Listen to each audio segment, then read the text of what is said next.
Okay, so today's session is going to be about modal verbs, and as I have told you, I'm not going to take each and every possible modal verb. We are only going to take the difference between will and would. I have got to know from lots of students that they are a bit confused between will and would as far as their usage is concerned. I'm sure with the by the end of this session, you will at least have clear cut idea of where to use will and where to use would.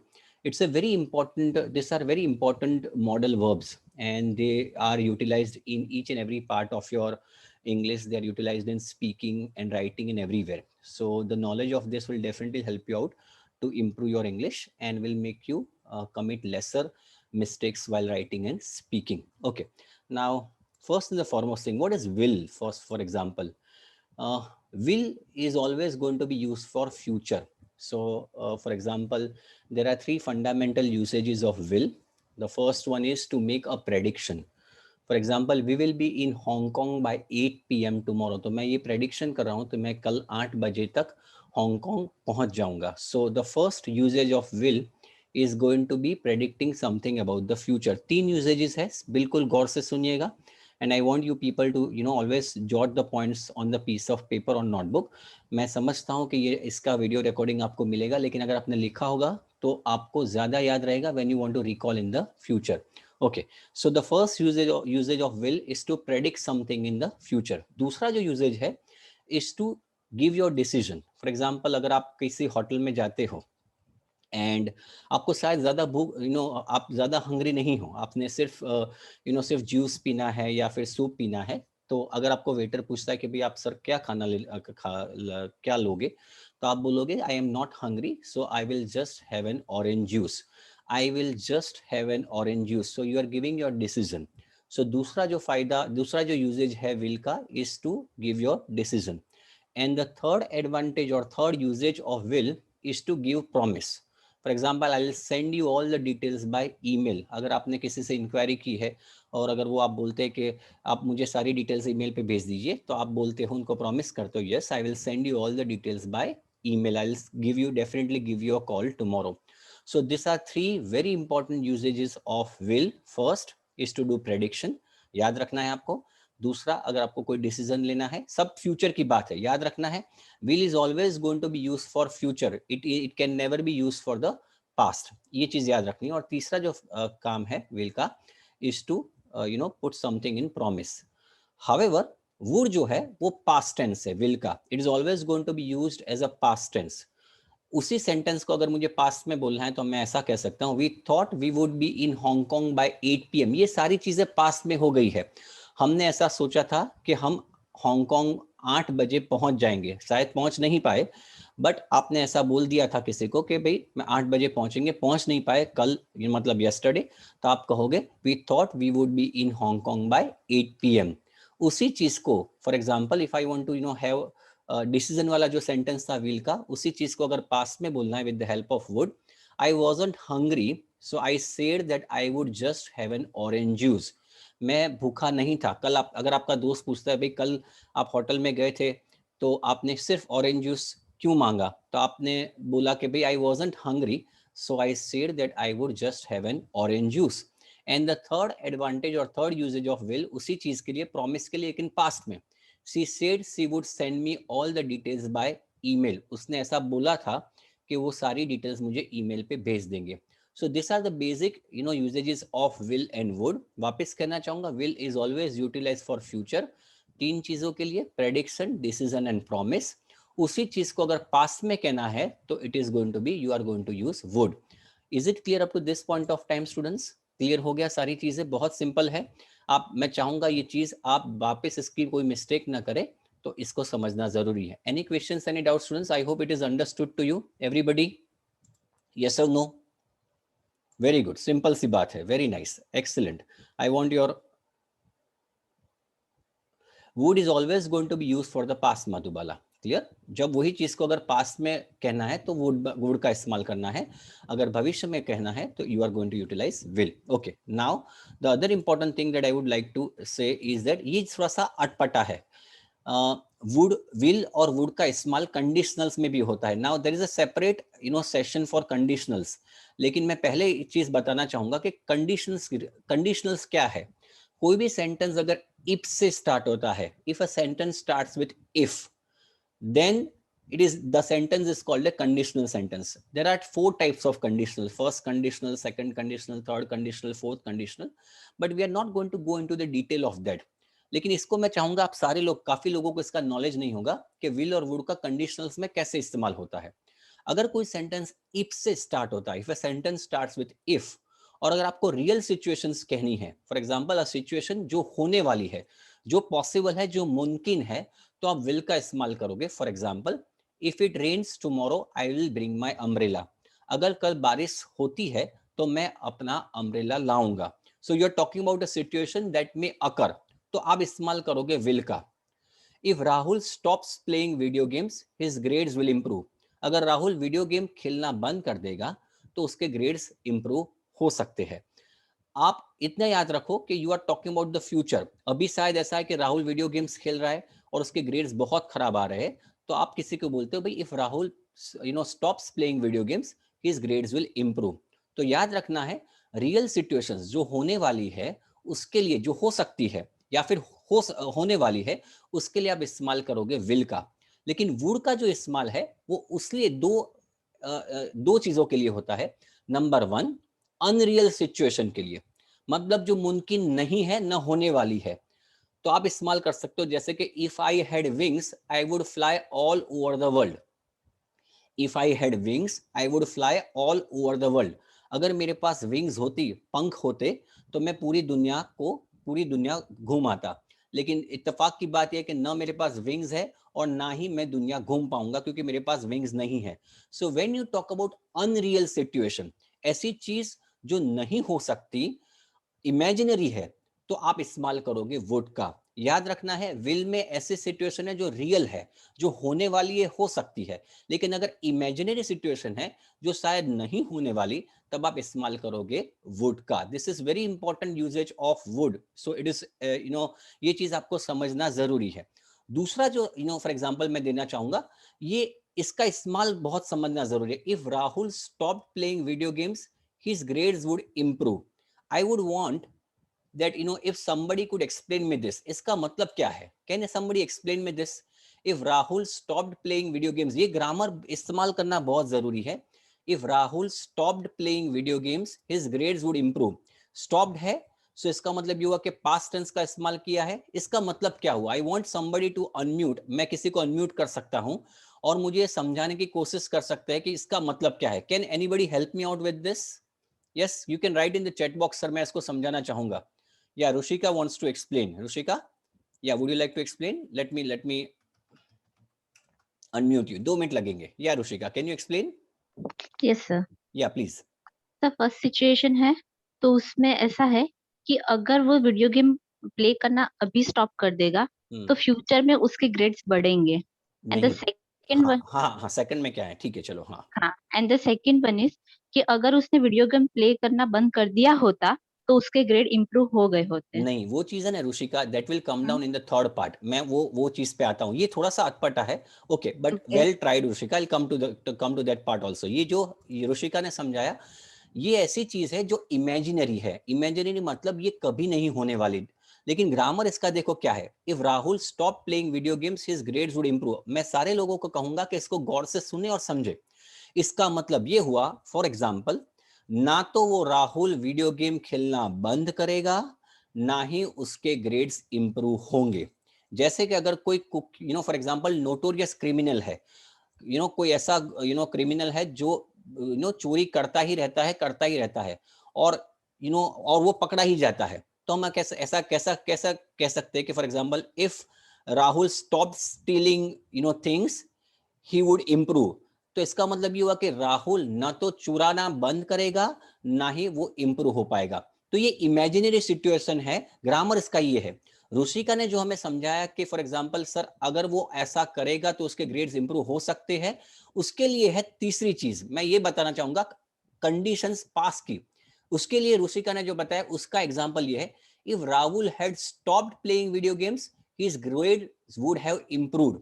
इसका मतलब ये हुआ कि राहुल ने अगर past की बात है वीडियो गेम्स खेलना बंद कर दिया होता तो उसके ग्रेड्स इंप्रूव हो सकते थे। This is very important. तो मैं ये चाहूंगा कि आप ये सारे लोग जो है ये 3 एग्जांपल्स है उसको गौर से देखें और समझे कि मैं क्या कहना चाहता हूं। और इसका ग्रामर भी बहुत थोड़ा सा अलग है लेकिन इसको गौर से समझे। वैसे ही if Nancy had gone to law school she would have become a lawyer. अगर नैन्सी लॉ स्कूल में जाती तो वो लॉयर बन जाती, लेकिन ऐसा हुआ नहीं। शायद इसके पिताजी ने उसको बिजनेस के लिए भेज दिया, वो लॉयर मतलब लॉ स्कूल में ही नहीं जा पाई और वो जाहिर है लॉयर ही नहीं बन पाई। तो इसका मतलब ये हुआ कि अगर ऐसी चीज अगर करते तो हो सकती थी। तो इसके लिए तीसरा पॉइंट है, ये तीसरा जो कंडीशनल। लेकिन दूसरा है वो इमेजिनरी है, मतलब न ये काम हो, ये कभी होता था, हो सकेगा, नहीं ये चीज होगी। जैसे कि हमने एग्जांपल दिया, if Rahul stop playing video games his grades would improve. इसका मतलब ये निकल के आता है, देखिए ग्रामर देखिए इसका, इसमें हमने इस्तेमाल किया है, देखिए हैड स्टॉप्ड, इसके लिए ये है, और यहाँ पे सिर्फ स्टॉप्ड है। ये तो फ्यूचर की बात है तो इसमें तो स्टॉप्स है, फ्यूचर टेंस की बात है। तो अगर आप ये चीज का इस्तेमाल करते हो तो इसका मतलब ये निकल के आता है ना ही ये ऐसा करेगा और ना ही ऐसा कुछ होगा। So I want you people to understand this very clearly. उसके बगैर it is very very difficult for you to understand. Explain third condition first statement. हाँ, वापस मैं समझाना चाहूंगा, किसी ने पूछा कि सर मुझे थर्ड कंडीशन का फर्स्ट स्टेटमेंट समझाए। वापस दोहराना चाहूंगा, if Rahul, I would repeat just a minute, if Rahul had stopped playing video games his grades would have improved. मैं तीसरी कंडीशन की बात कर रहा हूं। अगर राहुल ने पास्ट में वीडियो गेम्स, अगर फर्स्ट करो कि पास्ट में बहुत वीडियो गेम्स खेलता था और उसके ग्रेड्स बहुत खराब आए, ऐसा सोच के रखो कि राहुल बहुत वीडियो गेम्स खेल रहा था और उसके ग्रेड्स बहुत गंदे आए, तो आप उसके पिताजी को या फिर उसके भाई को बोल सकते हो, if Rahul had stop playing, या तो फिर टीचर उसके पिताजी को बोलता है, राहुल के पिताजी को, if Rahul had stop playing video games his grades would have improved. अगर राहुल ने वीडियो गेम्स खेलना बंद कर दिया होता तो उसके ग्रेड्स इंप्रूव हो सकते थे, लेकिन ऐसा हुआ नहीं। दूसरे का तो मतलब है कि ना ऐसा होगा ही नहीं। फॉर एग्जाम्पल वो पास में भी ऐसा वो ना वो करने वाला था, ना वो ना हुआ। तो ये तीन चीजों का मतलब समझना बहुत जरूरी है। फर्स्ट कंडीशनल है वो रियल सिचुएशंस के लिए, उसमें विल का इस्तेमाल होगा। In the second it is about imaginary situation, ना ऐसा होने वाला है ना ऐसा होगा। और तीसरा, अगर ऐसा किया होता तो ऐसा हो सकता था। So this are the 3 differences of would and I strongly recommend you people कि इसको चीज को समझे। पर्टिकुलरली ये बहुत इंपॉर्टेंट है जिसमें बहुत लोगों को मिस्टेक होती है। इस चीज का अगर ग्रामर आप ठीक से याद रखोगे तो एक एडवांस लेवल की वोकैबुलरी हो जाएगी, एक एडवांस लेवल की vocabulary. Okay fine. Past conditions imaginary, yes हो सकता है सुरभि। ओके, उसके बाद the other important part that I would like to tell you is the other important part, this are the two important usages of will and would. पहला हमने बताया था कि प्रॉमिस के लिए, डिसीजन के लिए और प्रेडिक्शन के लिए विल का इस्तेमाल, और उसी चीज को if you want to speak in past then we are utilizing would. उसके बाद वुड का एक बहुत बेहतरीन इस्तेमाल है, is to give polite expressions. If you want to give polite expressions तो ये चीज को याद रख लीजिए, इसी कंडीशंस में आप वुड का इस्तेमाल करोगे, you are going to utilize would. For example, would you mind lending me some money, request करते हो तो आप वुड का इस्तेमाल कीजिए। Then would you mind if I left a little early tomorrow. अब गौरतलब बात यह है कि वुड का इस्तेमाल आप कल के फ्यूचर के लिए कर रहे हो पोलाइट एक्सप्रेशंस में। वुड का इस्तेमाल आप पोलाइट एक्सप्रेशंस के लिए, जैसे कि देखिए ग्रामर देखिए, would you mind if I left a little early tomorrow, बात तुम कल की है। आप अपने बॉस को पूछ रहे हो कि आप एतराज करोगे अगर मैं कल जल्दी चला जाऊं अपने ऑफिस से, तो देखिए इफ आई लीव नहीं है, if I left a leave little early tomorrow. तो ये चीज को आपको याद रखना पड़ेगा। जैसे इंग्लिश में थर्ड पर्सन सिंगुलर है, उसमें थोड़ा सा ग्रामर हल्का फुल्का थोड़ा सा अलग है, वैसे ही इसमें थोड़ा सा ग्रामर अलग अलग है। और मैं चाहूंगा इसको ठीक से, परमिशन मांग रहे हो लेकिन देखिए ग्रामर इफ आई लीव नहीं है, इफ आई लेफ्ट है। Okay, then would it be okay if I left a little early tomorrow? आप ऐसा भी कह सकते हो, is it okay है if I left a little early tomorrow? important यहाँ पे है left का इस्तेमाल, leave का नहीं। फिर would you like some more milk in your coffee? अगर किसी को रिक्वेस्ट करते हो तो आप कह सकते हो कि would you like, क्या आप चाहोगे कि आपके कॉफी में थोड़ा सा मिल्क ज्यादा हो, ऑफर कर रहे हो, या तो फिर would you like to come along with us, would you like to come along with us, this is also you know for example an offer, ये भी आप ऑफर कर रहे हो for example. उसके बाद would you like me to give you a ride home, क्या आप चाहोगे कि मैं आपको पोलाइटली कह रहे हो, ऑफर कर रहे हो, क्या आप चाहोगे कि मैं आपको घर तक छोड़ दूं. और उसके बाद यहां पे भी इस्तेमाल कर सकते हो, I would like another cookie please. अगर आपको कोई चीज चाहिए, rather than saying I want another cookie, वो थोड़ा सा थोड़ा सा डिसरिस्पेक्टफुल लगता है. अगर किसी को बोलते भाई आई वांट अनदर कुकी, तो उसमें पीछे प्लीज तो आता ही नहीं है. तो इफ यू वांट टू से इन अ वेरी पोलाइट टोन, कहीं पे जाते हो और आप चाहते हो कि आपकी इंप्रेशन अच्छी पड़े, आप पोलाइटली बोलना चाहते हो, तो rather than saying I want another cookie, I want another cookie, you can say I would like another cookie please. इसके पीछे प्लीज लगता है. अगर प्लीज नहीं भी इस्तेमाल करते तो भी आप आई वुड बोलोगे, तो इट बेसिकली शोस कि आप पोलाइटली ही बोल रहे हो. I would like to buy a wedding present for a friend of mind, किसी दुकानदार, बड़ी दुकान में गए हो आप और आपके फ्रेंड के लिए वेडिंग प्रेजेंट लाना है, तो उसके लिए आप कह सकते हो, आप ऐसा कहोगे I want to buy a wedding present for a friend of mind, would like के बदले वॉन्ट, तो ये थोड़ा सा इम्पोलाइट लगेगा. बेहतर ये लगेगा I would like to buy a wedding present for a friend of mind. Is it clear? So ये जो है, this are the three basic differences between will, would and will and would. तो आपको याद हो गया? Any questions, any doubts? ये video मैं कल अपलोड कर लूंगा, so in case if you got any doubts, you can also go through it once again and you can clarify all the doubts you have got. Any questions, any doubts? Have you understood, students? Yes or no? Very good. अब मैं इसकी छोटी सी example देना चाहूंगा. मैं चाहूंगा ये exercise आप करें, मैं चाहूंगा ये एक्सरसाइज आप करें. I want you people to do this exercise. चलिए फटाफट एक्सरसाइज कीजिए. 5 मिनट लगेंगे, just 5 minute. Just do for, let us do. Let me see how many of you got all right. 8 sentences है, अपने नोटबुक में लिख दीजिए. I don't want you any one of you to give me answers as of now. मैं आपको 2 minute का समय देता हूं.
I want everybody to try. Done everybody? Try कीजिए, गलत सही है उसका टेंशन लेने की जरूरत नहीं है. At least you can give it a try. Yes, I am getting messages from many of the students के हो गया है. आप मुझे मैसेजेस कर सकते हो. विल और वुड दोनों में से एक ही वर्ड का इस्तेमाल करना है. You need to utilize either will or would. That's it, nothing else. Okay, I can see that most of the students have done it. Let us see what's the correct answer. Is it done everybody? ठीक है, very good. चलिए, let us try to do it. Let us try to go through it. Okay, तो ये रहा आपका answer. ये आपके questions थे. This were your questions and this are your answers. पहला, आई वुड लाइक टू. अच्छा, यहाँ पे सर मैं विल क्यों नहीं लगा सकता? विल इसलिए नहीं लगा सकते क्योंकि यहाँ पे प्लीज लिखा है. प्लीज मतलब it's a very polite tone, तो जाहिर है विल आगे नहीं लगेगा. Answer is going to be I would like to have a green tea. दूसरा जो है, sorry I didn't hear you, would you mind repeating that? क्योंकि अगेन वो पोलाइट टोन है, तो will you mind repeating that नहीं आएगा, answer is going to be would. Exactly, it is a request. Okay, if he doesn't hurry, ये भविष्य की बात है. If he doesn't hurry, third का आंसर आएगा, it is going to be will. He will miss the train, क्योंकि ये भविष्य की बात है, मैंने बताया था इन द फ्यूचर प्रेडिक्शन है. Exactly. Okay, very good. Fourth, अच्छा ये मुझे बताएंगे ग्रामर, ये याद आ रहा है वो sentence, you know, would you mind if I left the office early, if I left the office early, याद है आपको? तो हमने उसी तरह फोर्थ में भी देखिए, ये इसके लिए सबसे इंपॉर्टेंट चीज ये है, देखिए ये ईडी फॉर्म में है, तो जाहिर है टर्न होता, यहाँ पे बच्चे गलतियां क्या करते हैं, पूछते ऐसा है, ये बहुत इंपॉर्टेंट गलती जो लोग करते हैं. Would it be okay if I turn off the AC, instead of writing, instead of speaking और राइटिंग टर्न्ड, ईडी लगाने के बदले वो लोग ऐसा बोलते हैं, would it be okay if I turn off the AC, तो वो गलत है. तो याद रखना है कि ईडी फॉर्म है तो आगे वुड ही लगेगा, और आपने जब इस्तेमाल करना है तो ईडी लगना जरूरी है. Fifth, you should read this book, you will love it, क्योंकि ये भविष्य की बात है. फिर sixth, I will pick you at the airport tomorrow, कल की बात है, so it is always going to be will. अब यहाँ पे सेवेंथ में बताएंगे कि what is the answer, what could be the answer in the seventh one. कौन सा वर्ड, विल आएगा या वुड आएगा? यस एवरीबॉडी, काफी लोगों ने विल किया हुआ है. नहीं, ये वुड इसलिए आएगा, मेरी बात सुनिए, ये वुड इसलिए आएगा क्योंकि यहाँ पे कुड है. ये गौर से देखने वाली बात है कि यहाँ पे देखिए स्टूडेंट, सेवेंथ में देखिए, यहाँ पे कुड है, वो पास्ट है, तो जाहिर है it is going to be would. अगर यहाँ पे कैन होता तो हम शायद विल लगाते तो चलता, बट बिकॉज यहाँ पे कुड है, so answer of seventh is also going to be would. And finally, which team do you think, भविष्य की बात है, will win the match? How many of you got all correct? How many of you got all correct? Yes, I would like to know. 8 में से 8 किसके आए? Very good, क्या बात है, जल्दी, विभूति, ओके, वेरी नाइस, एक्सीलेंट. चलिए, अगर किसी के नहीं भी आए हैं, अगर 5 या 6 भी सही पड़े हैं, but I am sure that with the help of this session you would have known the difference between will and would. Clear हो गया everybody? Very good, very good. I am sure that okay, very good. Okay, now everything clear as far as will? I am sure that इससे आपके काफी doubts जो होंगे वो शायद clear हो गए होंगे. Okay, fine. And if you still have got any doubts, you can always ask me, tomorrow. आप मुझे phone कर सकते हो. You can always call me. Okay, the time is almost, we thought of completing this lecture. कोई बात नहीं, we thought of completing this lecture within 10-15 minutes, but इसमें काफी time लग गया. So let us try to go ahead, possibly very very fast. Okay, so let us go for direct questions. ऐसे ये बहुत important है, आपको पता होगा IELTS में ये direct questions आते हैं. Many of you might be encountering this. Just hold on.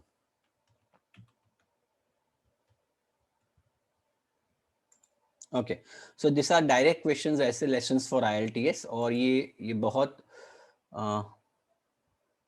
हाँ जी, we will take a session on can and could, don't worry. So these are direct question sessions. आपको पता होगा in writing, for example, you have got 5 types of essays. First is opinion essay, discussion essay, second is discussion essay, third is problem solution, fourth is advantages and disadvantages, and fifth is double questions essay. These are the different types of essays that you come across in your IELTS. Now today we are not going to discuss all these 5 types of essays. We are only going to discuss the 5th type of essay, जिसको हम कहेंगे double questions essay. Now double questions essay का नाम double questions क्यों रखा गया है? Double questions का नाम उसलिए रखा गया है कि इसमें डायरेक्ट क्वेश्चंस पूछे जाते हैं. समटाइम्स उसको हम डायरेक्ट क्वेश्चंस ऐसे भी कह सकते हो, या फिर 2 क्वेश्चंस ऐसे भी कह सकते हैं. We can also call this as, ये जो मैं पढ़ा हूं, writing is always going to be there for both academic and general model students. So don't worry about that part, ये आपको भी होगा. Okay, so this are also known as direct questions essay, या फिर 2 क्वेश्चंस ऐसे, क्योंकि आपको 2 questions पूछे जाते हैं. And they are also called double questions essay. They are distinguished by 2 characteristics. एक चीज है यहाँ पे कि भाई they have one statement with 2 different questions after it. The questions may or may not be linked. मतलब कि एक पहले स्टेटमेंट आएगा और उसके बाद 2 क्वेश्चंस होंगे. मैं बताना चाहूंगा कि these 2 questions may or may not be related to each other. So let us see, rather than worrying too much, let me explain you by giving you an example. ये 3 एग्जाम्पल मैं देना चाहूंगा. some parents buy their children whatever they ask for and allow their children to do whatever they want. एक statement आ गया, भले ही लंबा सा है, but there is one statement, and then this is followed by two questions. Is this a good way to raise children? And the second question is, what consequences, मतलब के परिणाम, results, could this style of parenting have for children as they get older? काफी बच्चे parents जो है बच्चे को जो भी चीज पसंद है या जो डिमांड करता है वो ला के देते हैं. क्या ये सही तरीका है बच्चों को रेस करने का? Question number 1.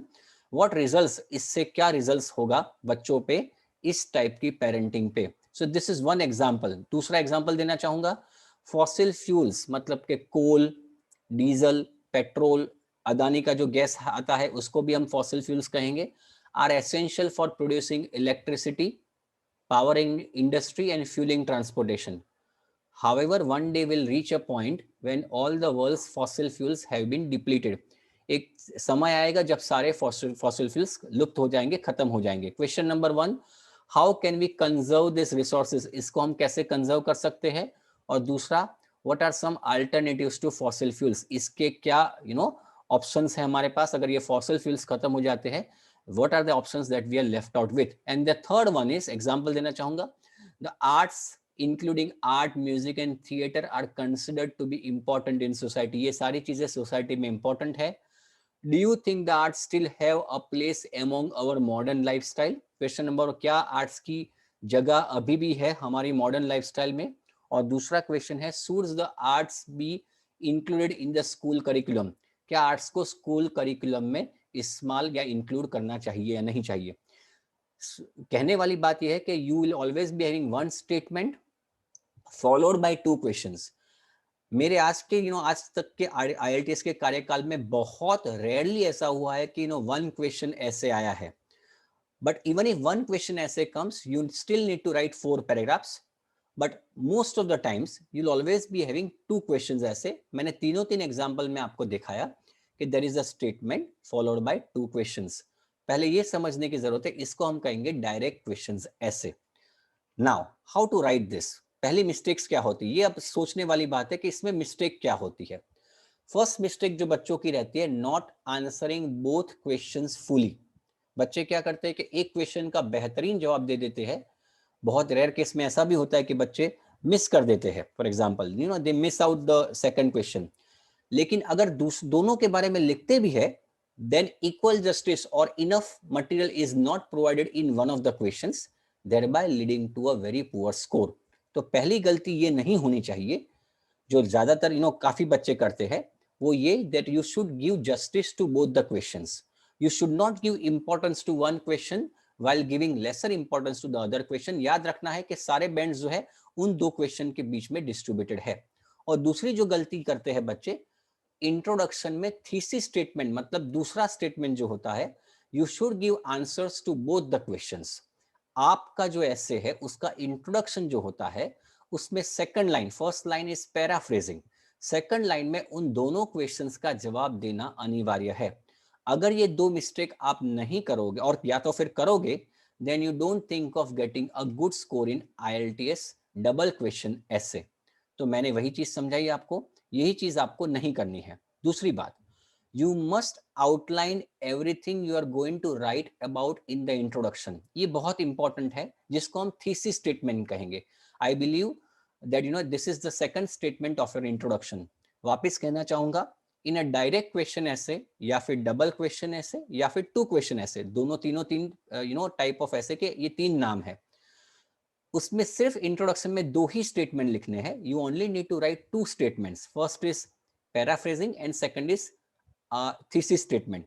तो थीसिस स्टेटमेंट में ये याद रहे कि आपको सारी चीजें आउटलाइन करनी है, दोनों क्वेश्चंस का जवाब देना है. भले एक स्टेटमेंट लिखना है लेकिन दोनों क्वेश्चन का जवाब देना है. Give one dedicated paragraph to each question. If there are 2 questions, you will write 2 dedicated body paragraphs for each of these questions. तो the format ऐसा होगा, the first paragraph is going to be introduction, the final paragraph is going to be conclusion, and for each of these questions you are going to dedicate 1 body paragraph each. तो total हो जाएंगे 4 paragraphs. अगर आपके पास material ज्यादा है तो आप एक आध पैराग्राफ ऐड कर सकते हो, बट 4 पैराग्राफ्स पर्याप्त है, दे वुड सफाइस, उससे ज्यादा लिखने की जरूरत नहीं है. Analyzing the question properly is essential to avoiding this error. I will also show how to do this and give you a simple 4-part structure for planning your essay. Whenever I take an essay session, I always advise my students. हर बार मैं advice करता हूं क्योंकि काफी कबार आप भूल जाते हो. किसी भी ऐसे को 4 से 5 बार रीड करें. In your real examination also, even if you come across an essay जो शायद आपने पहले किया है, तो IELTS वाले समझ लो बहुत स्मार्ट लोग हैं, थोड़ी सी चीज चेंज कर देते हैं. आपने अगर उसको ठीक से नहीं पढ़ा, you will not be able to give justice to each and every part of the essay, thereby losing marks on task achievement, which is the first parameter of your, of checking your essay. तो याद रखना है, no matter how comfortable you feel with the topic, no matter how acquainted you feel with the topic, you need to make sure that you read the essay for 4 to 5 times. And let me tell you students, reading the essay for 4 to 5 times will not take much of your time. You should hardly be spending 15 to 20 seconds even if you read the essay for 4 to 5 times. मैं आपको विश्वास दिलाता हूं, 4 से 5 बार ऐसे read करने के बाद आपको काफी क्लैरिटी आ जाएगी. दूसरी बात, ये इसलिए भी करना है कि ये जो है वो IELTS का बैंड डिस्क्रिप्टर है. ये मैंने नहीं बनाया है, ये जो बनाया है वो IELTS वालों ने बनाया है. ये जो बैंड डिस्क्रिप्टर्स में, उसमें जो देखिए जो मैंने सर्कल किया है, दिस इज 5 बैंड का पैरामीटर है. और 5 बैंड के सामने बिल्कुल क्लियरली लिखा है, addresses the task only partially. Addresses the task only partially, इसका मतलब ये हुआ कि आपने सारे टास्क को ठीक से एड्रेस नहीं किया है. जैसे कि in direct questions essay, you have not given equal justice to both this questions. अगर आप ये करते हो तो सीधा ही आपका बैंड स्कोर हो जाएगा 5. So it is very very important for you to make sure that this doesn't happen. Is it getting clear? Okay, हाँ अब आया voice. Is it clear now? Is my voice? हाँ थोड़ा सा टेक्निकल इश्यू था, but is it now clear my voice guys? Yeah great, thank you students. Okay great. So ये बहुत important चीज है, ये बहुत इंपॉर्टेंट चीज है. ये चीज देखिए, मैं हर वक्त आपको सिखाता हूं, तो बैंड डिस्क्रिप्टर्स को मद्देनजर रखते हुए मैं चीज सिखाऊंगा. या व्हाट आई टोल्ड, या हिली, if somebody has not been able to understand, या शायद सुनाई नहीं दिया, तो मैंने ये कहा था कि you need to address both the questions properly. आपने दोनों चीजों को करना है. Very very important to make sure that you need to address both the tasks properly. अगर आपने दोनों टास्क को ठीक से नहीं करा, you have not given justice, then you'll only end up in getting 5 bands. Okay, मैं चाहूंगा आप लोग इसको गौर से सुने, and probably at the end of the session I will take questions. So please don't worry about it. मैं एकदम धीरे से बोल रहा हूँ. I am going very slow so that you understand each and everything. Have you understood this very important part of why you need to address both the questions equally?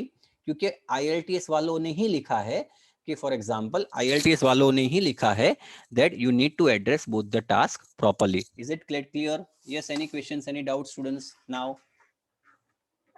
Okay, fine, great. Yeah, last time, is my voice audible everybody? या is my voice Audible everybody? एक आध दो लोगों ने कहा कि sir मेरा, या अब आ रहा है आवाज? अब आ रहा है आवाज? Yes, very very good. Okay, no, not an issue. ठीक है, ग्रेट. ओके, नाउ ये बहुत इंपॉर्टेंट है. This is very important. मैं चाहूंगा आप लोग बिल्कुल गौर से देखें. Writing an effective introduction taking care of both the questions is extremely important. The thesis statement should cover answer to both the questions of the essay. Let us look at the example. मैंने पहले भी ऐसे के IELTS के ऐसे के काफी lectures लिए हैं. उसमें हर वक्त मैं यही कहता हूं कि your introduction is going to make up the first impressions. आपकी पहली इंप्रेशंस बनाता है. तो ये जरूरी है कि ये चीज को गौर करके आप इंट्रोडक्शन लिखे. Now I hope this is understood to you. Yeah. अब ये देखिए, ये चीज जो है बहुत इंपॉर्टेंट है. मैं आपको ये सिखाना चाहूंगा कि, फॉर एग्जांपल, या somebody will have to read it out for me. Can somebody read for me? Anybody? Can somebody help me out in reading? Yes, is there someone who can help me out? Vibhuti will help me out. Chaliye. Yeah, Vibhuti. I'm just unmuting you. Yeah, Vibhuti is my, yeah. Hi, Vibhuti, how are you? Hello? Yeah, I'm fine. Yeah, can you speak loudly, Vibhuti? Can you get me? Yeah, I am able to listen to you. Hello. Yeah, your voice is audible, Vibhuti. Can you read Okay, this so I question? have to read from the starting. Yeah, only just read this, the sample question. Many children. Sample questions. Yeah, Many children have access to the internet and devices like smartphones, smartphones. even at Sorry. smartphones, even at a very young ages. Do you think this is a good trend? Hmm. What rules should children follow related to internet and gadget uses? Gadget use. Okay, fine. Now, here the most important thing that I would like to say, ये कौन से type का question? It's a double question essay, isn't it, everybody? It's a double question essay. आपको देख के ही पता चल जाएगा कि ऊपर एक पहला statement है and they are followed by 2 questions. लेकिन ये सिखाने के लिए या ये समझाने के लिए मैंने ये चीज नहीं दिखाई. मैंने आपको ऐसे का जो इंट्रोडक्शन है उसका जो दूसरा स्टेटमेंट है उसमें आपको कैसे दोनों क्वेश्चन का जवाब दे सकते हो और कैसे थीसिस स्टेटमेंट को इफेक्टिव बना सकते हो is what I am going to teach you today. Now first statement, introduction का फर्स्ट स्टेटमेंट जो है, I am not going to talk about that. How many questions are there? 2 questions. The first question is, मैं पहले ये समझाना चाहूंगा कि ऐसे क्या है, ऐसे का मतलब क्या है. Many children have access to the internet and devices like smartphones even at a very young age. In this corona virus situation I don't need to tell you कि आपके भी घर में बच्चे होंगे, भाई बहन होंगे, वो लोग का इंटरनेट का और स्मार्टफोन का एक्सेस काफी यंग एज से चालू हो जाता है. फॉर एग्जांपल, क्वेश्चन नंबर 1 ये है, do you think this is a good trend? क्या ये अच्छा ट्रेंड है? नंबर 1. और क्वेश्चन नंबर ये है, what rules should children follow related to internet and gadget use? So you need to give answers to both these questions while writing the thesis statement, matlab statement number 2 of your introduction. और ये difficult है, let me tell you students, if you are not practicing, then it will be very very difficult in the real examination to make sure that you cover up answer of both these questions. चलिए एक काम करते हैं. Can you read this green वाला part? Yes, can you read this green वाला part? Given sample thesis. I hope, let me point out so that you know you, yeah, यहाँ से आप read पढ़ना चालू कीजिए. Yeah, can you read, Vibhuti? Hello. Yes, sir. From sample thesis. हाँ, thesis. उसके बाद पढ़ो. Given. Given the importance of technology aspect of modern life, it Can you is important that young children gain sorry, exposure. Vibhuti, sorry. I think there was a disturbance. Can you repeat? Given the. Okay. Yeah, given the. Can I read it again? Please do that. Hello. Yeah, read, Vibhuti. Hello. Given the importance of technology. Hello. Yeah, go ahead, Vibhuti. Hello. Yeah, Vibhuti, I'll read. There appears to be some disturbance. Can I read? Yeah, Sure, definitely. sure. Okay, let me read for you, students. Given the importance of technology in every aspect of modern life, it is important that young children gain exposure to the internet and devices, provided that parents monitor their activity carefully. Now, I want answers from you people. Why is there a difference in color over here? आपको exam में colour दो अलग अलग करने की नौबत नहीं आएगी, आप कलर कर भी नहीं सकते, लेकिन यहाँ पे क्यों दो कलर्स किए हुए? Can anyone explain why there are 2 colors over here?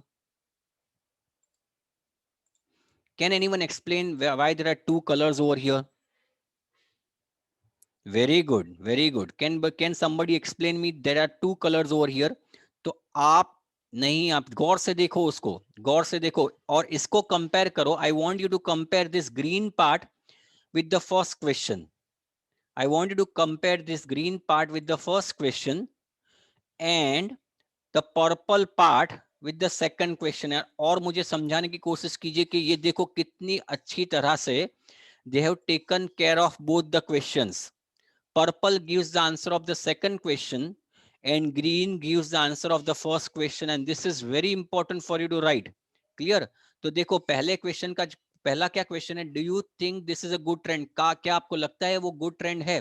तो देखो उसका जवाब ये दिया है, given the importance of technology in every aspect of modern life, for example ये समझने की जरूरत है कि फॉर एग्जाम्पल ये कि भाई टेक्नोलॉजी का जो इंपॉर्टेंस है मॉडर्न लाइफ में वो सब लोग मानते हैं। It is important that young children gain exposure to the internet and devices, ये जरूरी है कि बच्चों को एक्सपोजर मिलना चाहिए इंटरनेट और डिवाइसेस से। मतलब कि आप इसका पॉजिटिव जवाब दे रहे हो, do you think this is a good trend? Yes you think, because understanding the importance of technology in this modern life, it is important that young children gain exposure to internet and devices। लेकिन दूसरा जो question है वो बहुत important है, what rules should children follow related to internet and gadget use, क्या rules follow होने चाहिए बच्चों के लिए इंटरनेट और गैजेट यूज? उसका जवाब ये है, देखो प्रोवाइडेड से स्टार्ट किया है, provided that parents monitor there activity carefully. और उसके साथ ये तभी मुमकिन है और तभी हो सकता है और तभी होना चाहिए जब पेरेंट्स एक्टिविटी मॉनिटर करे कि बच्चा जो है वो गैजेट्स का इस्तेमाल सदुपयोग कर रहा है या दुरुपयोग कर रहा है। Is it clear everybody? I hope this is understood to all. This is my best possible effort to make you understand and realize the importance of making sure that you write the answer of both the questions in your thesis statement. Understood or not everybody? Clear हुआ सबको? नए बच्चों हो उनको। अब देखिए इसका दूसरा एग्जाम्पल लेते हैं, let me give you another example. अब इसका दूसरा एग्जाम्पल देते हैं, लेट मी हाँ,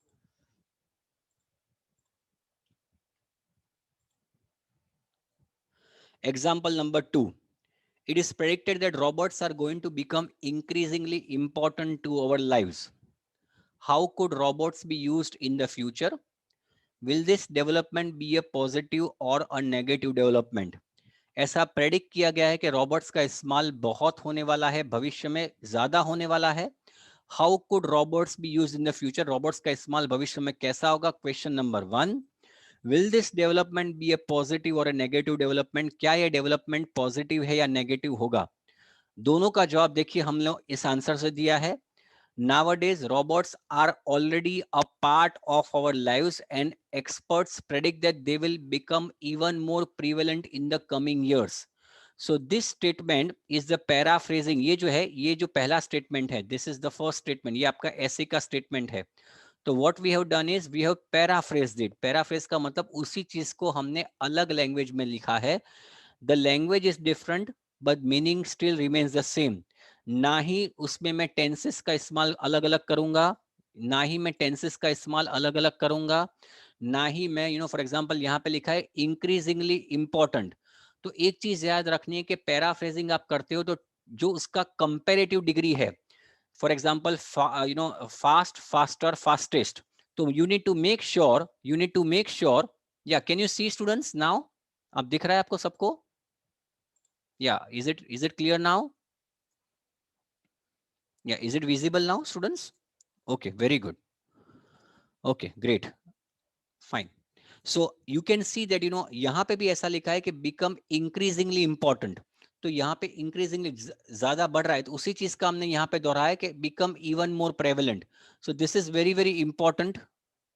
Yeah, you want me to hide the chat? अब मैं चाहूंगा बच्चे चैट का इस्तेमाल ना करें अभी अभी। Just a minute, just a minute. हाँ, अब नहीं आएगा, चलिए। Now the chats won't come. Okay.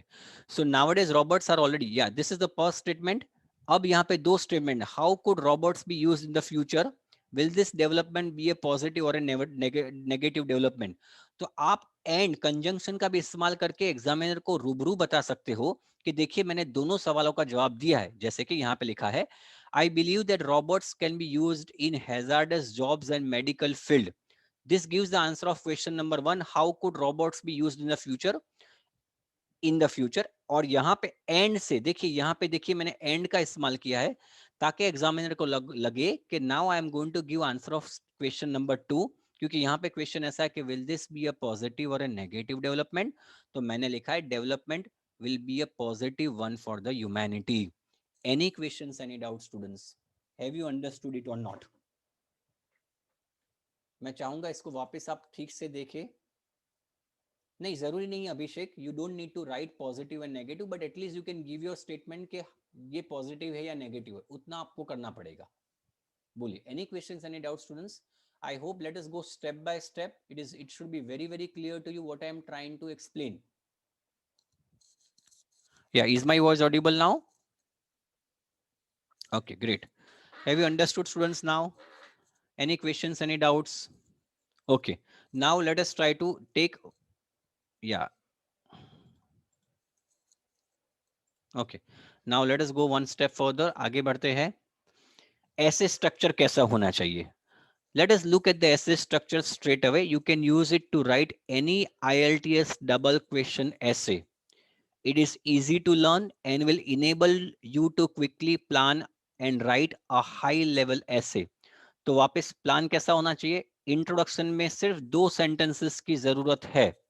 You only need to write 2 sentences in introduction. जैसे आपने देखा होगा, the first statement is going to be the paraphrasing of the statement जो questions के पहले दिया जाता है, उसका आपको paraphrasing करना है।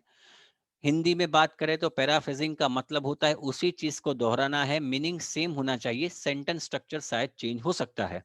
और दूसरा जो है थीसिस स्टेटमेंट, जिसमें आप आंसर दोगे दोगे दोनों सवालों के। उसके बाद निकलता है मेन बॉडी पैराग्राफ 1, उसमें आप 3 से 5 सेंटेंसेस लिख सकते हो। टॉपिक सेंटेंस स्टार्ट कीजिए, पहले सवाल का जो आपने जो है उसका जवाब, उसको एक्सप्लेन कीजिए, एग्जाम्पल दीजिए और निकल जाइए। Then comes body paragraph 2, again answer question number 2, इसमें भी 3 to 5 sentences होंगे।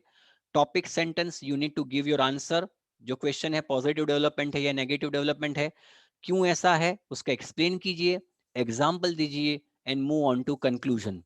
In conclusion, only write 1 or 2 sentences. You need to summarize both the questions and answers. That is it. In double questions essay, yeah, in double questions ऐसे there is no, किसी ने शायद मुझे किसी ने बताया कि स्क्रीनशॉट लेना है, you can take the screenshot of this, या you can take a screenshot. I want everybody, if you want, you can take a screenshot of this. Let me know if you have taken the screenshot. This is the methodology that you are going to utilize for a double question essay. Once you're done taken the screenshot, let me know, I'll move ahead. Done, very good. Then you can go ahead with the second screenshot. ये आप ले लो, that's it, final. Very good, done. And now you can move ahead. ये जो format है, अब ये याद रख, समझने वाली बात है कि इन अ डबल क्वेश्चन ऐसे there can not be a particular format. जैसे हमने ओपिनियन ऐसे के लिए I have created a format for problems and solutions, then direct questions, sorry, advantages, disadvantages, but there cannot be a proper format for a double question essay. However, you can utilize this format very easily. तो पहले क्या करना है, पहला जो introduction है उसमें आप पैराफ्रेज करेंगे क्वेश्चन को, and then you can utilize this statement, because देखिए इसमें ऐसा ना, this essay will first discuss, इसके बाद क्वेश्चन नंबर 1 का जवाब, एंड करके क्वेश्चन नंबर 2 का जवाब, then you can start with the topic sentence of the first paragraph. इसके बाद एक्सप्लेन करने के लिए you can utilize this phrases, this is important, या तो फिर in other words this is because, that's why, और एग्जांपल दे दो। बाद में paragraph number 3, topic sentence of another question, इसमें से अगर यहाँ पे दिस इज इंपॉर्टेंट या फिर इन अदर वर्ड्स का इस्तेमाल किया है, you can utilize another phrase over here. यहाँ पे अ गुड एग्जाम्पल का इस्तेमाल किया है तो यहाँ पे फॉर इंस्टेंस का एग्जाम्पल कीजिए, इस्तेमाल कीजिए। And finally in conclusion you can either start with to conclude or in conclusion. Is this format clear to everybody? This is a very important format, and I want everybody to understand this format precisely. Clear हो गया everybody? Yes or no? Very, very good. चलिए, great.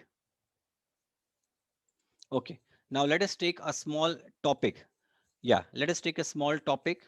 एक छोटा सा topic लेते हैं। कैसे plan करेंगे, I am not going to go into detail, so let us try to understand this.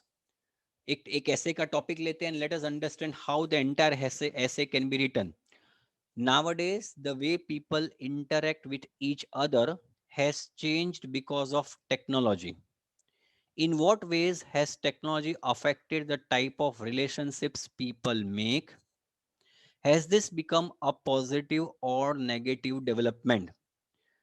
आजकल लोग इंटरेक्ट करते एक दूसरे से, वो टेक्नोलॉजी के कारण चेंज हो गया है। In what ways technology affect करती है हमारे रिलेशनशिप जो बनाते हैं और बनते हैं उसके लिए, और क्या ये डेवलपमेंट जो है जिसमें हम टेक्नोलॉजी का इस्तेमाल करके लोगों से कनेक्टेड रहते हैं, क्या ये पॉजिटिव डेवलपमेंट है या नेगेटिव डेवलपमेंट है। So let us try to go through this faster, time कम है। पहले क्या करेंगे, एनालाइज करेंगे क्वेश्चन को, आइडिया को जनरेट करेंगे। और मैं हर उस बार कहता हूं जब ऐसे सिखाता हूं कि before you start writing the essay, in your answer sheet, in your question paper, जहां पे आपको जगह मिलती है वहां पे उसके लायक जो वोकेबलरी है वो पहले से रख लीजिए। उससे क्या होगा, when you are writing an essay, it will be easier for you to utilize that vocabulary. For example, फर्ज कीजिए यहाँ पे इंपॉर्टेंट, पहले सबसे पहले का क्या काम करना है, ऐसे को 4 से 5 बार रीड करना है, and then try to understand the keywords, important words, जैसे कि ये टेक्नोलॉजी की बात चल रही है, सो ये आपके लिए इंपॉर्टेंट वर्ड है। उसके बाद सबसे इंपॉर्टेंट चीज क्वेश्चंस की बात करें तो यहाँ पे रिलेशनशिप भी, तो ये जो चीज है वो इग्नोर नहीं होनी चाहिए।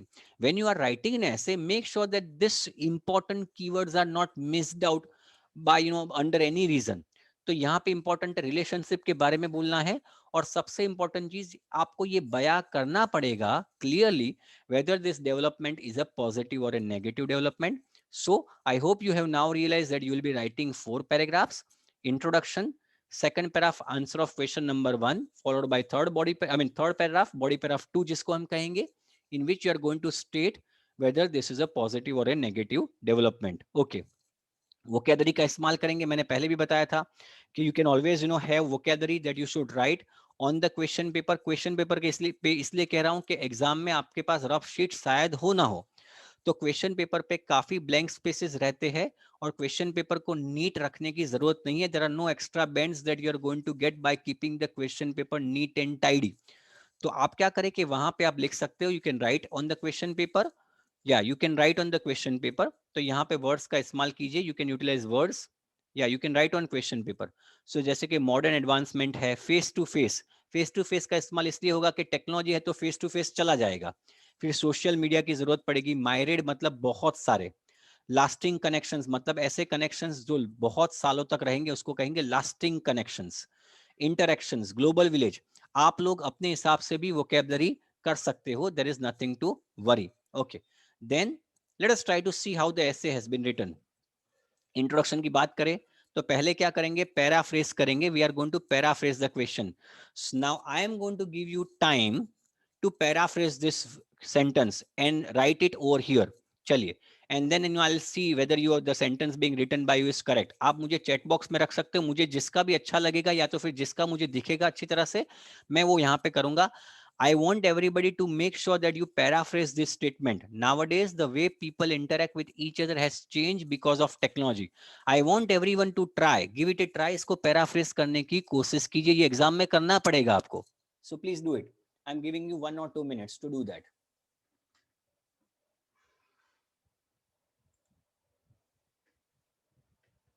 And write in the chat box so that it becomes, if अगर मुझे अच्छा लगता है, या दिख रहा है आपको?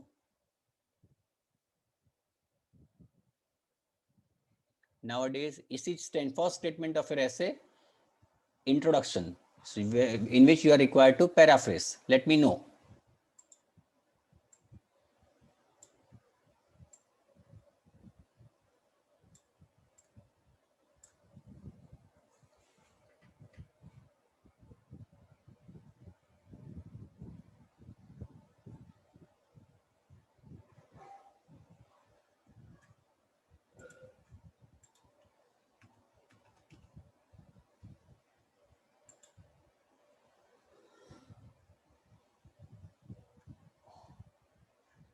I'm going to show the entire essay to you, but I want you people to try. Okay, Haley has written something.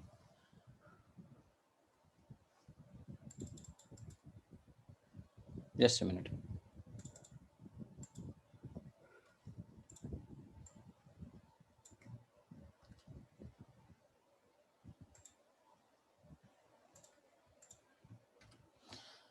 This has been written by Abhilash. In the recent time, technology changed the people and their ways to interact with each other. They can interact with each other without meeting physically over technology. Okay, fine. सो ये लिखने की जरूरत नहीं, this is one of the things. Okay, इसमें थोड़ी सी grammatical mistakes I can see, Abhilash. Okay, so any other answers? Okay, but it is a well tried. चलिए, let me C.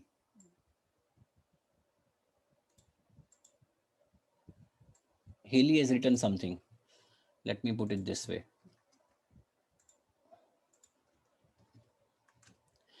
It has been observed that in modern times people are more engaging with technology. Okay, fine, this is also one of the better options that we can go for. ये भी एक अच्छा है. Let me see if somebody else has tried.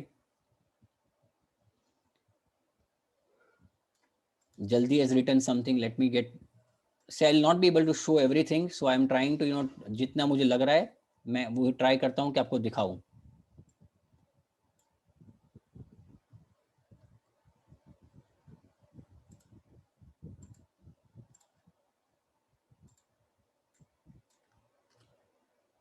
Okay, ये जल्दी ने लिखा है, these days the way people communicate with each other is different from what it used to be in the past, या फिर used to be. Okay, great. The advent of technology is surging through all the spheres of life. No doubt it changed the way. Okay, now I can see a lot of people have tried. काफी 15-17 messages आए हैं. Very nice. Many of you have tried and many of you have written very good sentences. So I am happy that you are. लेकिन एक चीज का याद रखना है आपको कि you only need to write one sentence. आप paraphrasing जब करते हैं, when you are doing the paraphrasing, make sure you are only writing one sentence. Please make sure that you don't write too many sentences. Okay, very good. I can see a lot of people are trying. In the era of technology nowadays, people choose different. Okay, fine, very good. Jigar has also tried. The system of communication among the people is totally different during recent times. Very nice. चलिए, now let us go ahead. आगे बढ़ेंगे, paraphrase करेंगे इसको. मैं ये नहीं कहता कि आपने जो पैराफ्रेजिंग किया है वो गलत है. That is also the way you can paraphrase, but make sure that you only write one sentence. Modern advancements have altered the way we communicate with each other. Is it getting clear? Modern technologies, modern advancement have altered the way we communicate with each other. Okay, great. Then now the thesis statement, and most importantly मैं इसका भी आपको chance देता कि लिखे, लेकिन अभी time नहीं है. तो यहाँ पे आपको दो चीजों का आंसर देना है. In what ways has technology affected the type of relationship people make? और दूसरा, has this become a positive और नेगेटिव डेवलपमेंट. तो आप यहाँ पे देख सकते हो, दिस ऐसे दूसरा स्टेटमेंट मतलब इंट्रोडक्शन का दूसरा statement, this essay will discuss how we can now form bonds with people all over the world.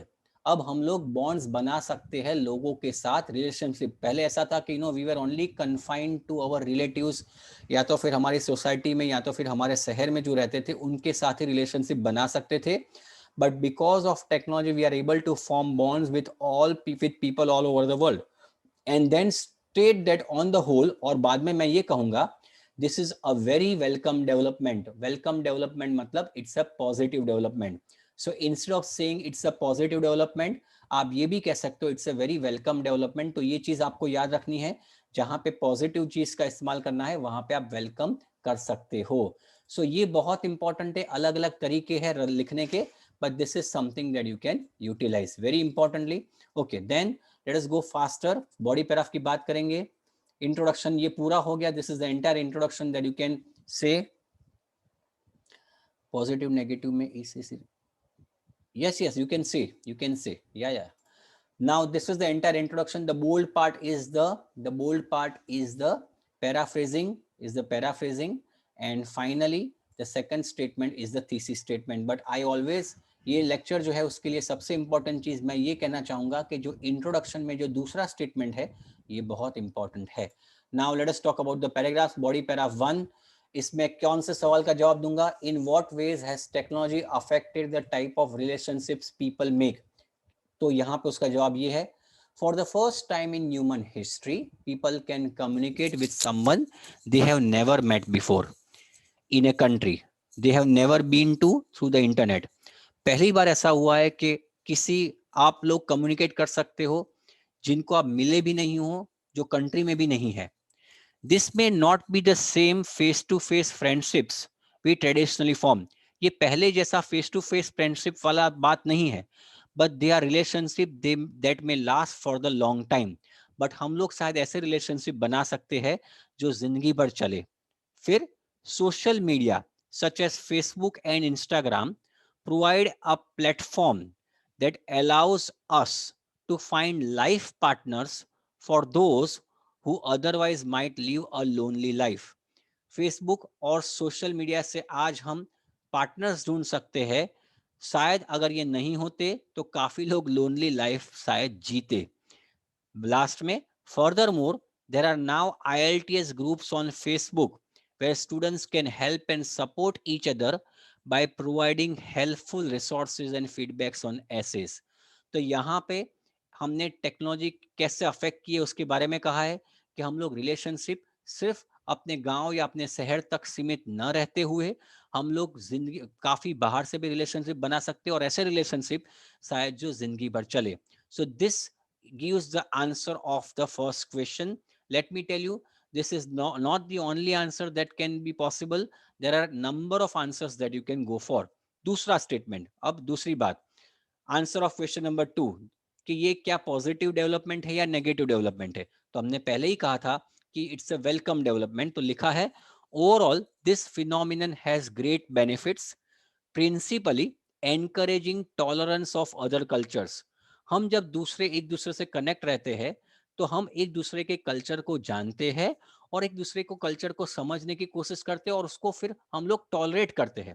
पहले ऐसा था कि हम ऐसा बोलते थे भाई ये लोग बिल्कुल ऐसे ही है, लेकिन जैसे जैसे जानना चालू किया तब पता चला कि ये लोग भी सही है, ये लोग भी अच्छे हैं.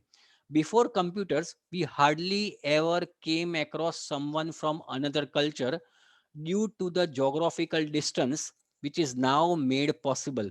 कंप्यूटर के आने से पहले हम लोग दूसरे कल्चर के लोगों को शायद मिलते भी नहीं थे. जैसे कि क्रिश्चियंस है, मुस्लिम्स है, बाहर के है, उनको मिल ही नहीं पाते थे क्योंकि ज्योग्राफिकल डिस्टेंस बहुत था. लेकिन अब ये मुमकिन है. This has led to people understanding that we are all mostly the same and you should not judge someone because they were born in a different place. इसके कारण हमारी लोगों की तरफ की अंडरस्टैंडिंग बढ़ी है और हमने ये महसूस किया है, समझना कि क्योंकि कोई दूसरी जगह पे पैदा हुआ इसका मतलब बिल्कुल नहीं कि वो आदमी खराब या सही है. फिर एग्जाम्पल दिया हमने, फॉर एग्जाम्पल thousands of, बहुत अच्छा एग्जाम्पल है, thousands of Indians and Pakistanis have joined the same online groups that show support for peace and solidarity, something that would not have been possible 20 years ago. अगर India में और पाकिस्तान में कोई लोग रहते जो ये मानते हैं कि इंडिया और पाकिस्तान के बीच में पीस होनी चाहिए, ऐसे लोग पहले यूनाइट ही नहीं हो पाते थे because of not availability of online platforms. But as of now you have got groups in which there are Indians and Pakistanis both, जो ये चाहते हैं कि दोनों के बीच में पीस बरकरार रहे. Is it getting clear? It is important that you give example. Example देना जरूरी है क्योंकि IELTS में लिखा हुआ है कि example दोगे, देना अनिवार्य है. Is it solidarity का मतलब strength, दोनों के बीच में unity. That is what we call as solidarity. Understood? Okay. Finally, हम conclusion लिखेंगे. मैं हर बार कहता हूं कि कंक्लूजन लिखने से पहले you should always see the introduction so that you don't move away, you don't wander in the conclusion. तो आपका ये इंट्रोडक्शन था. मैं चाहूंगा आप इंट्रोडक्शन को वापस एक बार पढ़ ले. I am giving you 15 seconds to go through it. Just go through the introduction once again because on the basis of introduction you are going to write a proper conclusion. Go through introduction. ये आपको हर ऐसे में करना है. That you need to go through the introduction properly.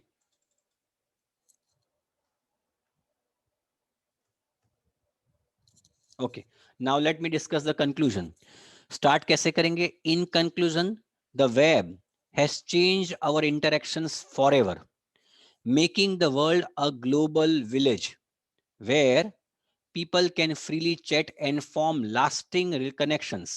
ये हो गया आपका पहले का, यही चीज है लेकिन उसको मैंने अलग तरीके से एक्सप्लेन की है. एंड देखिए दिस ऐसे, मैंने पहले भी कहा था कि दिस ऐसे लिख सकते हो आप, आई मतलब फर्स्ट पर्सन का भी इस्तेमाल कर सकते हो, बट दिस ऐसे मतलब you are utilising third person. Third person का इस्तेमाल करना looks more in academic tone. आप ये भी कह सकते हो and I see this as a good thing, ये कह सकते हो आप, but it is more advisable that you use third person singular. तो आपने कैसे किया? This essay only sees this as a good thing that will continue to bring citizens of the world together. ये ऐसे ये मानता है कि बहुत अच्छा डेवलपमेंट है और ये दुनिया को एक साथ जोड़ने का काम करेगा. ये पूरा हो गया आपका conclusion. And now the entire essay taken together. ये आपका पूरा ऐसे है. You can take a screenshot of this essay and you can probably go through it once again. Take a screen. Once you have taken the screenshot, you can move ahead. मुझे बताइए तो मैं we can go ahead.